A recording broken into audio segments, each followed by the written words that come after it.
Morning students, class MEd first year में आपका स्वागत है।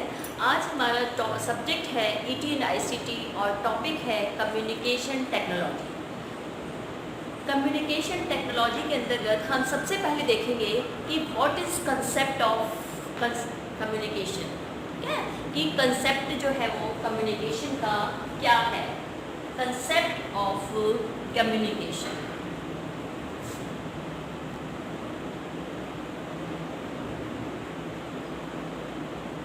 concept of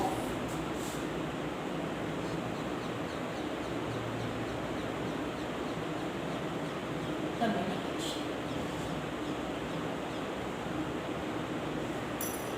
जैसे कि आप जानते हैं कि शिक्षा और शिक्षण दोनों ही बिना संप्रेषण के संभव नहीं है।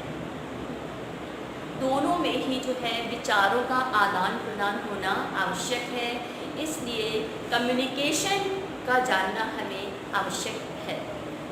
संप्रेषण एक ऐसी प्रक्रिया है जिसमें यानी संप्रेषण जो है वो शिक्षा में एक रीढ़ की हड्डी की तरह कार्य करती है कि बिना संप्रेषण के शिक्षण कार्य संभव नहीं है। संप्रेषण, यहाँ जो कम्युनिकेशन शब्द है वो कम्युन्यूज से बना है। कम्युनिकेशन शब्द कम्युन्यूज, ठीक है। कम्युनिकेशन शब्द लैटिन भाषा के कम्युन्यूज से बना है जिसका अर्थ होता है कॉमन, ठीक है। कम्युन्यूज का मीनिंग है कॉमन।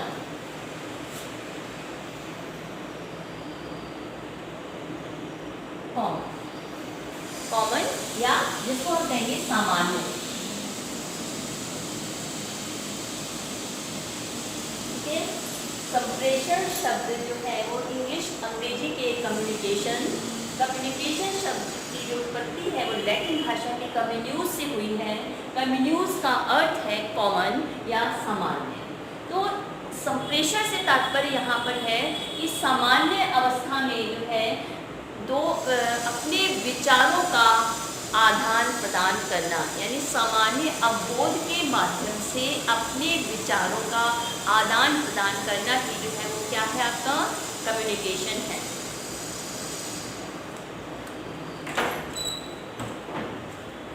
कम्युनिकेशन में कहा जा सकता है कि संप्रेषण एक ऐसी प्रक्रिया है जिसमें परस्पर समान अवबोध के माध्यम से संप्रेषण एक ऐसी प्रक्रिया है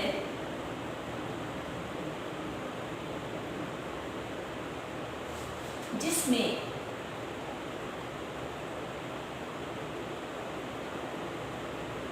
सामान्य अवबोध के माध्यम से,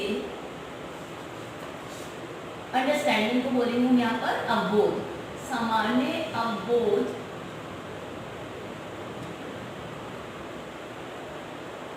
के माध्यम से, ठीक है। संप्रेषण एक ऐसी प्रक्रिया है जिसमें सामान्य अवबोध के माध्यम से अपने विचारों का जो है आदान प्रदान करने का प्रयास किया जाता है।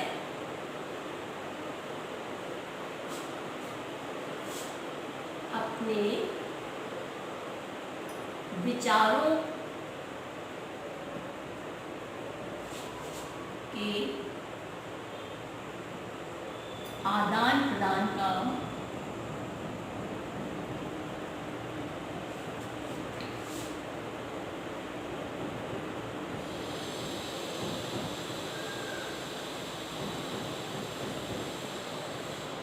प्रयास किया जाता है, ठीक है। ये आपको अच्छी तरह समझ में आ गया कि कम्युनिकेशन एक ऐसी प्रक्रिया है जिसमें सामान्य अवबोध के माध्यम से अपने विचारों का आदान प्रदान करने का प्रयास किया जाता है। दूसरे शब्दों में हम कह सकते हैं कि परस्पर सूचनाओं तथा विचारों का आदान प्रदान करना ही संप्रेषण है, ठीक है।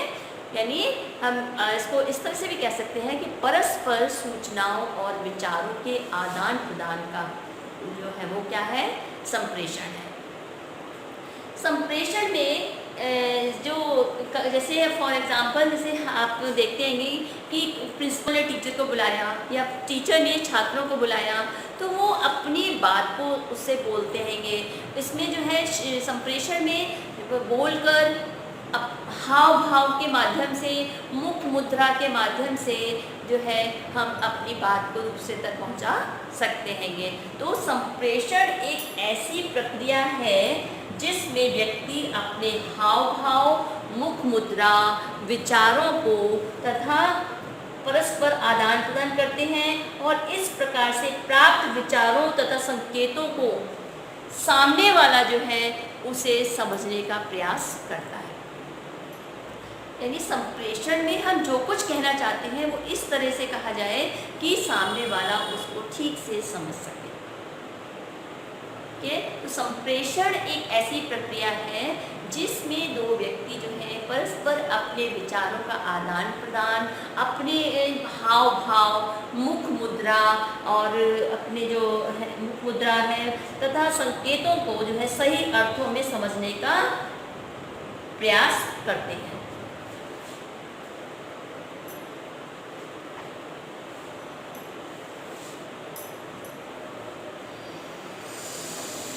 मतलब इसमें केवल विचार ही नहीं है, हम अपनी जो भी बात कहना चाह रहे हैं उसको संकेतों से, मुख मुद्रा के भाव से, जिस तरह से हम अपनी बात को दूसरे तक पहुंचाना चाहते हैं वो हमारा क्या है, संप्रेषण है।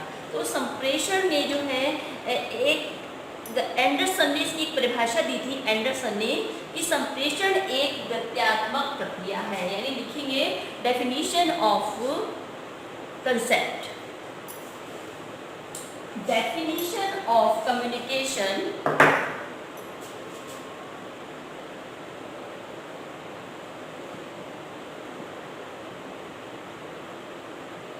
definition of communication, ठीक है। संप्रेषण की परिभाषा एक एंडरसन ने दी थी।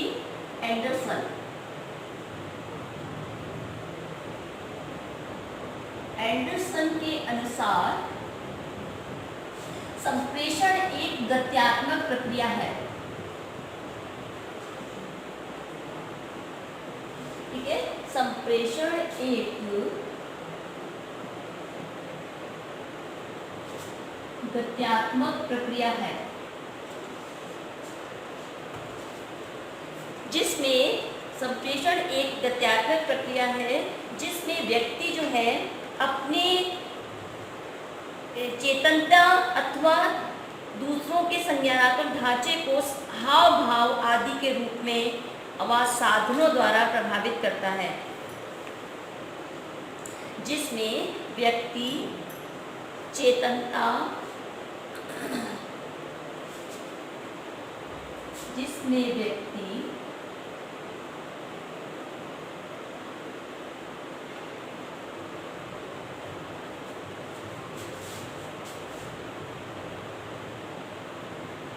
चेतनता,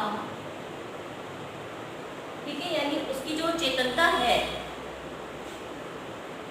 चेतनत्या अथवा अचेतनत्या, चेतनत्या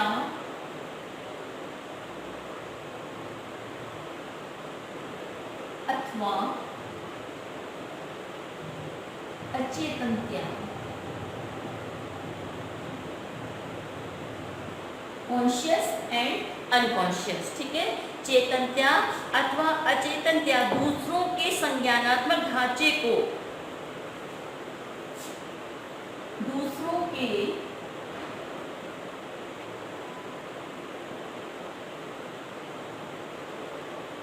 संज्ञानात्मक ढांचे को, संज्ञानात्मक ढांचे से मतलब यहाँ पर है उसके हाव भाव, ब्रैकेट में हाव भाव को, ठीक है। संज्ञानात्मक ढांचे यानी कि उसके हाव भाव आदि को उपकरणों या साधनों द्वारा प्रभावित करता है।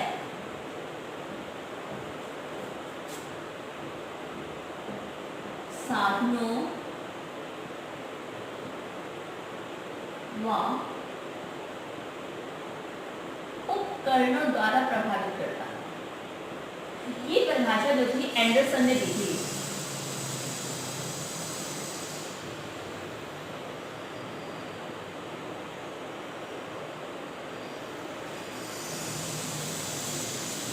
ठीक है, संप्रेषण एक गत्यात्मक प्रक्रिया है जिसमें व्यक्ति चेतनता का अचेतनता दूसरों के संज्ञानात्मक ढांचे को साधनों व उपकरणों द्वारा प्रभावित करता है। इसके साथ ही एक परिभाषा और थी जो कि लीगन्स ने दी थी। ठीक है, लीगन्स की परिभाषा थी कि संप्रेषण वह प्रक्रिया है जिसके द्वारा दो या दो से अधिक लोग, ठीक है, लीगन्स,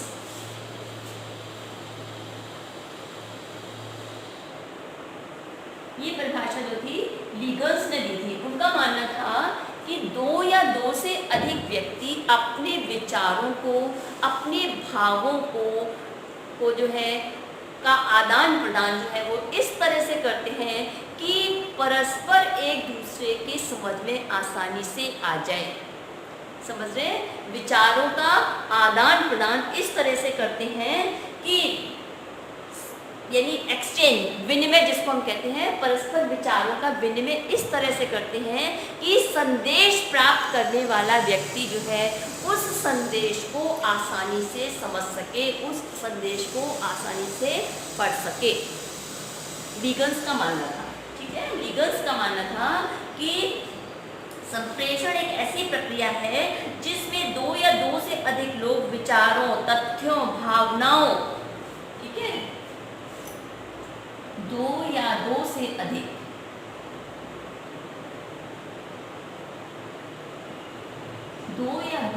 अधिक लोग अपने विचारों,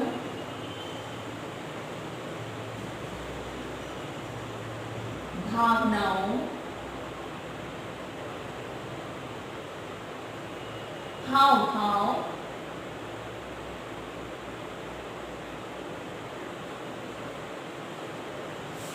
आदि का विनिमय इस प्रकार से करते हैं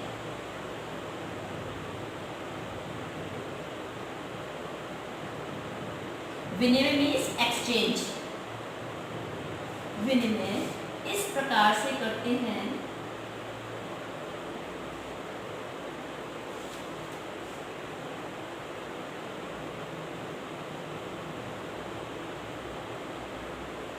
कि संदेश प्राप्त करने वाला व्यक्ति संदेश प्राप्त करने वाला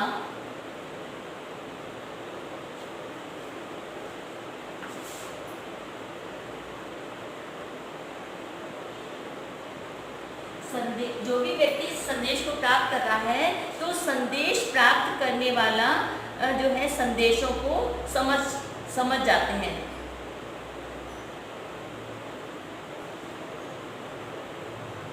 संदेश प्राप्त करने वाला व ग्रहण करने वाले के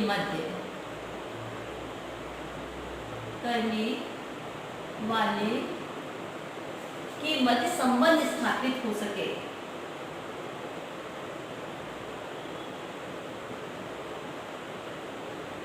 संबंध या समन्वय, कोऑर्डिनेशन, समन्वय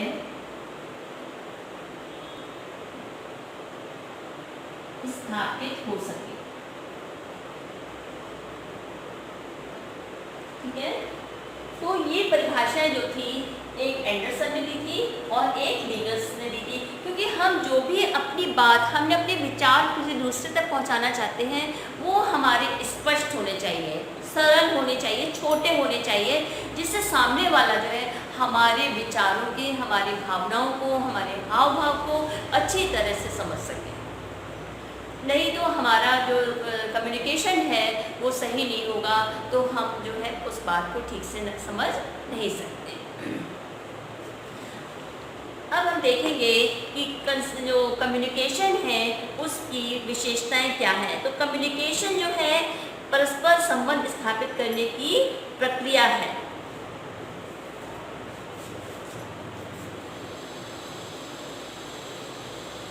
क्योंकि कम्युनिकेशन में दो व्यक्तियों का होना आवश्यक है, जो कि एक तो संदेश देने वाला और दूसरा संदेश को ग्रहण करने वाला।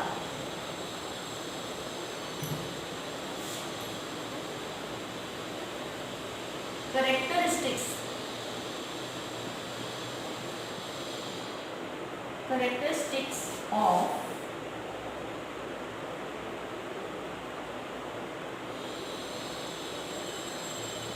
communication। ठीक है, तो सबसे फर्स्ट पॉइंट हमारा आएगा कि संप्रेषण जो है एक विचार विनिमय या संबंध स्थापित करने की प्रक्रिया है। दूसरा है कि इसमें विचार विमर्श तथा विचार विनिमय पर विशेष ध्यान दिया जाता है। विचार विमर्श व विचार विनिमय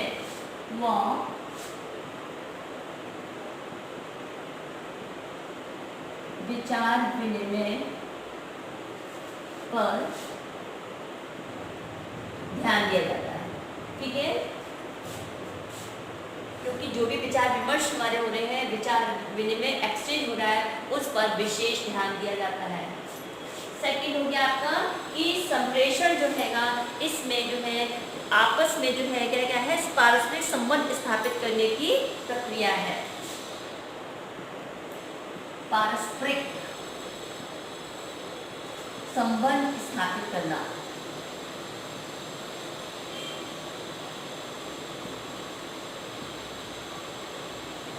पारस्परिक संबंध स्थापित करना। पारस्परिक संबंध स्थापित करने की एक है प्रक्रिया है। यह है टू वे प्रोसेस है। यह है टू वे प्रोसेस है, क्योंकि इसमें एक तो होता है संदेश को प्राप्त करने वाला और एक संदेश भेजने वाला। तो कम्युनिकेशन टू वे प्रोसेस है। Two way process. ठीक है, एक मैसेंजर और दूसरा रिसीवर।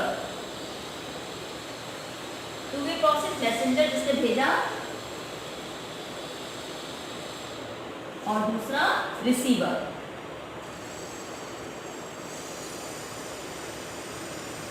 ठीक है, वो टू वे प्रोसेस हो गई कि कम्युनिकेशन। नेक्स्ट है संप्रेषण प्रक्रिया एक उद्देश्य युक्त प्रक्रिया है, यानी हम जो भी बात कह रहे हैं अपनी उसका कोई ना कोई उद्देश्य होता है, इसलिए कम्युनिकेशन एक उद्देश्य युक्त प्रक्रिया है।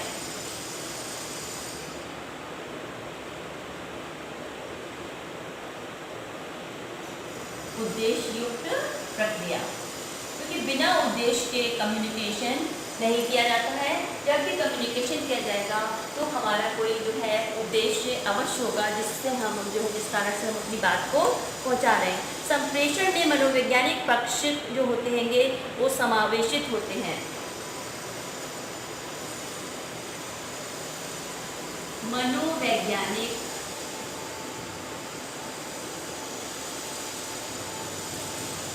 पक्ष, ठीक है, मनोवैज्ञानिक पक्ष इसमें समावेशित होते हैं। मनोवैज्ञानिक पक्ष से आपका तात्पर्य यहाँ पर क्या हो गया? हमारे जो भी हाव भाव हैं, हमारे जो भी भावनाएं हैं, जिनको कि हम उस तक पहुँचाना चाहते हैं, तो इसमें जो है मनोवैज्ञानिक पक्ष जो है इसमें समावित होते हैं। इसके बाद नेक्स्ट पॉइंट है हमारा कि जो संप्रेषण के 4 कार्य होते हैं।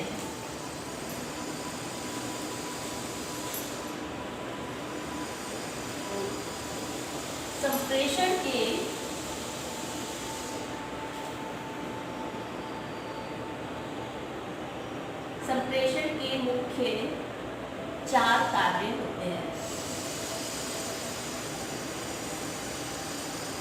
अब कौन कौन से 4 कार्य होंगे? उसमें सबसे पहला होगा सूचना प्रदान करना।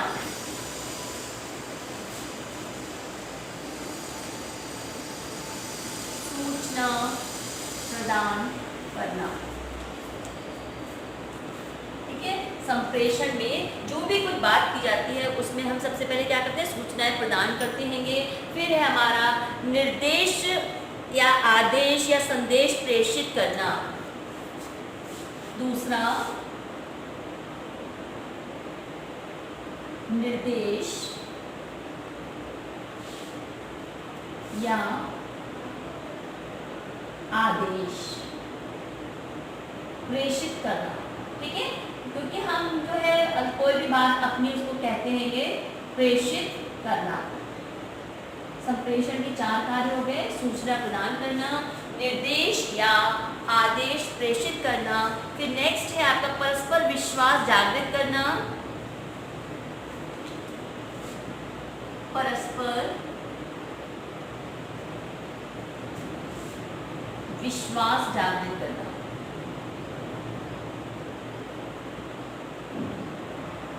और चौथा हो जाएगा कोऑर्डिनेशन। ठीक है, परस्पर विश्वास जागृत करना। चौथा, जो मैसेंजर और रिसीवर हैं उन दोनों के बीच में समन्वय स्थापित करना।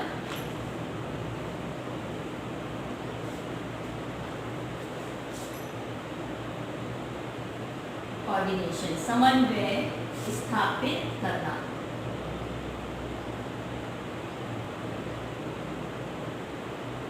तो ये हमारे 4 जो थे वो संप्रेषण के मुख्य 4 कार्य हो गए।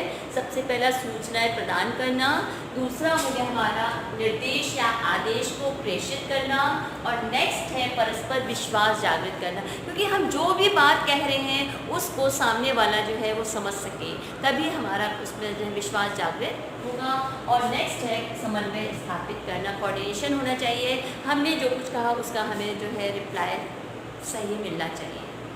इसके बाद हम देखते हैंगे कि जो हमारा संप्रेषण है उसमें जो है आने वाली बाधाएं कौन कौन सी होती हैंगी। आपने देखा होगा कई बार हम अपनी जो बात कहते हैंगे वो सही नहीं हो पाती, यानी मतलब वहाँ तक उसके पास में जहाँ हम भेज रहे हैं, जिससे हम बात कर रहे हैं, उसमें कोई ना कोई जो है प्रॉब्लम आ जाती है, जिससे हमारी बात उस तक क्लियर नहीं पहुँच पाती। उसका कई कारण हैं। जैसे एक तो कि जो हमारा बीच में माध्यम है वो सही नहीं है। दूसरा, हम जो भी कुछ बोल रहे हैं हमारे बोलने में जो हमारे शब्द हैं उनका सही उच्चारण नहीं किया जा रहा हैगा। कई बार हम जो है हकलाते हुए बोलते हैं, सही शब्द नहीं बोल पाते, करेक्ट प्रोनाउंसिएशन नहीं हो पाता हमारा। तो ये सब जो है उसके बीच में क्या आ जाती है, बाधाएं आ जाती है। किसमें, संप्रेषण में। तो संप्रेषण में जो भी कुछ बात की जा रही है, यानी आने वाली बाधाएं कौन कौन सी हैं हम वो देखेंगे। सबसे पहले कौन कौन सी बाधाएं हैं जो हमारे संप्रेषण के मध्य आती हैं। Barriers of communication,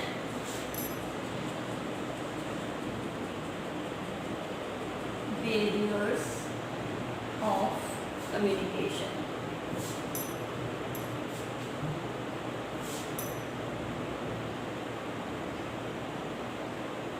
barriers of communication, संप्रेषण में आने वाली बाधाएं।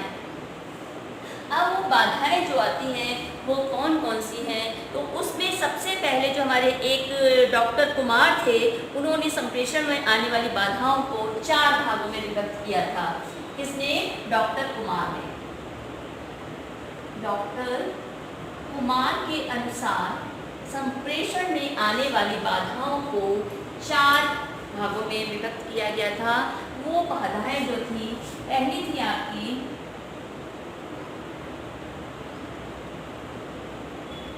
चार भागों में विभक्त किया, जिसमें पहली बाधा थी आपकी भौतिक बाधाएं। ठीक है, फर्स्ट है आपका भौतिक बाधाएं।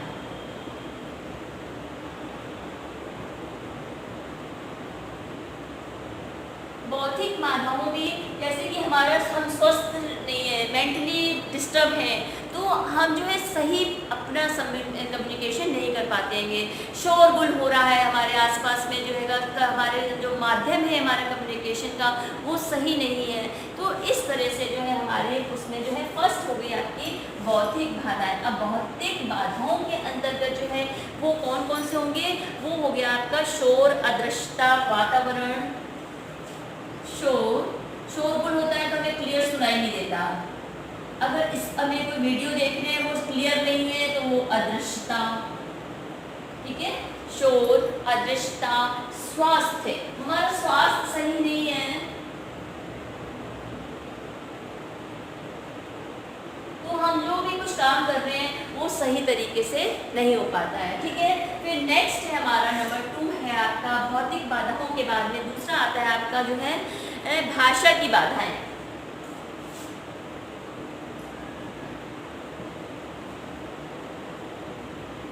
ठीक है, भाषा से मैंने आपको बता दिया कि हम अगर करेक्ट प्रोनाउंसिएशन नहीं कर पा रहे हैं, शब्दों का उच्चारण सही नहीं है, किसी शब्द को हम कई बार बोल रहे हैंगे तो वो सब क्या है, हमारी भाषाई प्रॉब्लम है। फिर नेक्स्ट आता है हमारा मनोवैज्ञानिक बाधाएं। थर्ड है मनोवैज्ञानिक।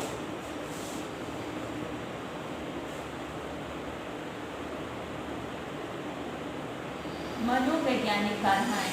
और फोर्थ है आपका जो है मनोवैज्ञानिक बाधाओं के बाद नेक्स्ट आता है आपका पृष्ठभूमि की बाधाएं।